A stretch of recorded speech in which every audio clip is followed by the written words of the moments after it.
Acid নিক্ষেপ ও মারধরের অভিযোগে চলচ্চিত্র অভিনেতা মনোয়ার হোসেন ডিপজল সহ দুইজনের বিরুদ্ধে মামলা করা হয়েছে।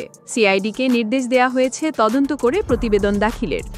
মঙ্গলবার ৮ জুলাই ঢাকা মেট্রোপলিটন ম্যাজিস্ট্রেট মাহবুব আলমের আদালতে রাজিদা আক্তার নামে এক নারী বাদী হয়ে এ মামলার আবেদন করেন।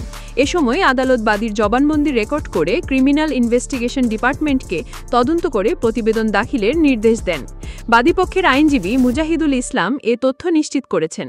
মামলার অপর আসামি হলেন মনোয়ার হোসেন ডিপজলের পিএস মোহাম্মদ ফয়সাল।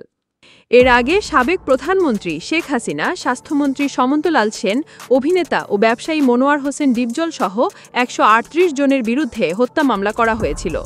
গত বছর ২ সেপ্টেম্বর ঢাকার মেট্রোপলিটন ম্যাজিস্ট্রেট বেগম ফারাদিবা ছন্দার আদালতে ভিকটিমের মা রেনু মামলাটি করেছিলেন। আদালত পুলিশ ব্যুরো অব ইনভেস্টিগেশনকে অভিযোগের বিষয়ে তদন্ত করে প্রতিবেদন দাখিলের নির্দেশ দিয়েছিলেন। ডিপজলের বিরুদ্ধে বিভিন্ন সময়ে বিভিন্ন কারণে একাধিক মামলা হয়েছে। এর মধ্যে উল্লেখযোগ্য হল হত্যা মামলা, অস্ত্র মামলা এবং শিল্পী সমিতির নির্বাচন নিয়ে মামলা।